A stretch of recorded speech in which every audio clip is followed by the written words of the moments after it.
these two first, and then this one's third in a sense.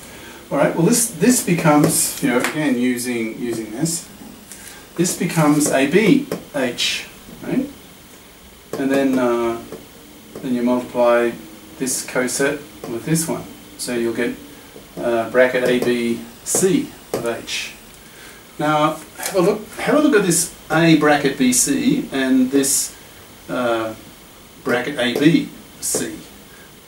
This and this, they're just ordinary members of a group. They're just three members of your group G.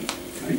Now, since group G is a group, right? Therefore, these ABCs here, they are associative. Okay, so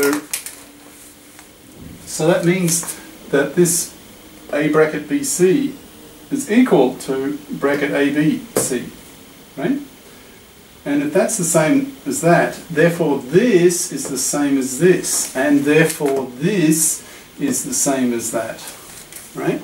So we've proved the product of three cosets is associative. So we've proved associativity. Yeah, so that's what we're just saying here. So these three are just ordinary members of your group G, and they're associative, right? And so that's equal to that, and therefore, if that's equal to that, therefore that's equal to that. And okay, associativity. All right, identity. What do you think the identity would be? Well, I'll just throw it at you. It's fairly obvious. The identity of this group of cosets is just the subgroup itself. It's just H, big H. Right? Now, it's a coset, right? Strictly speaking, it's like EH, you know, a left coset. You know, this is one of the elements of your group G, right? It's just the unit E of group G. But EH is H. So the unit coset of your group, well, we're trying to prove it's a group, is just H. It's just the subgroup H, right? Now the proof of that is, well, if this EH is your identity, and you multiply two cosets together, then if you multiply by the identity, you should just get the other thing, you know, this X of H, right? Well, so you've got E here and X, just so use this again, right? So this will become EX of H, which is just X of H. So whatever this is, you end up here, getting the same. And the other way around, you know, proof of identity. So XE will become XE, which is just X. So whatever's here ends up here. So, you know, there's your proof of identity. So the identity of all these cosets is EH, where E is the unit of your group G, and the identity is effectively it's just the subgroup. It's just H. Okay. Now, how about the inverse? Well, what's the inverse of this coset? X of H. You know, just a general coset. Any coset X of H. What is its inverse? Well, it'll be X inverse of H. Why is that? Well, so if this is the inverse of that, you know, if you multiply the two together, you should get the identity coset, right? So okay, so multiply these two together. So again, using this, you will get X inverse H, which is B of H, right? That's the unit. That's the unit coset, right? And the other way around. So X inverse H.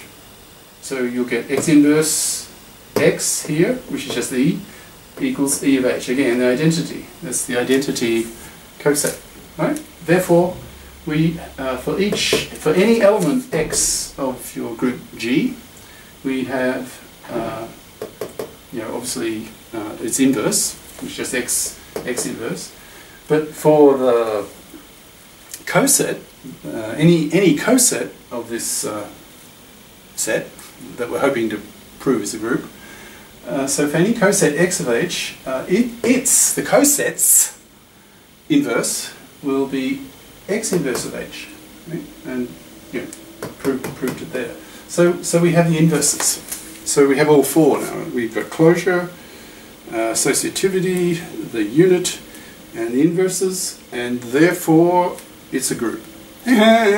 So we have now shown, we have now shown that this set of cosets of a normal subgroup, right, special properties on this subgroup H, so that set of cosets of H, distinct cosets, right? If you have any repeats, if you calculate all the cosets from every element of your group G, you'll get repeats usually. Well, you throw out the repeats, right? So you're left with a set of distinct, disjoint, if you like, cosets, right?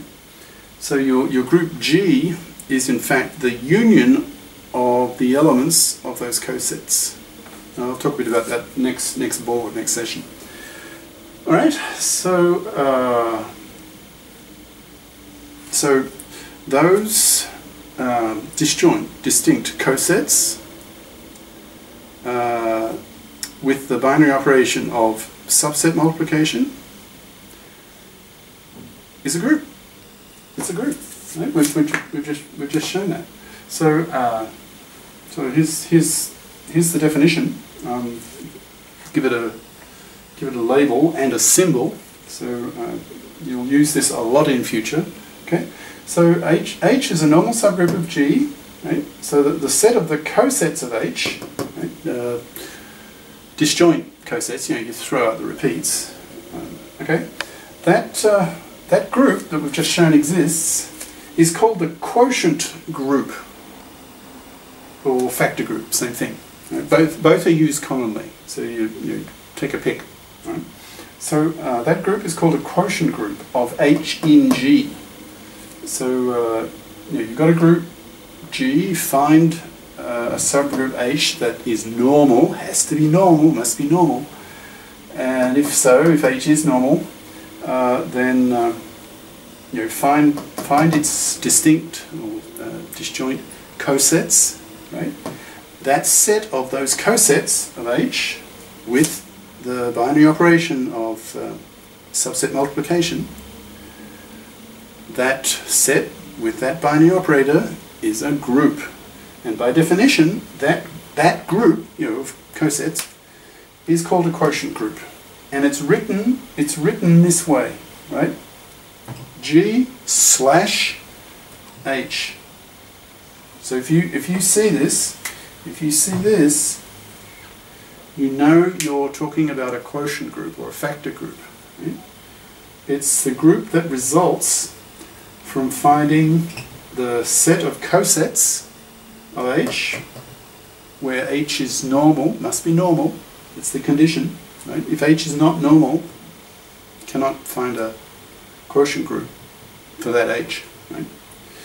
So G slash H, that is the symbol to write the quotient group of H in G. That's the way you say it.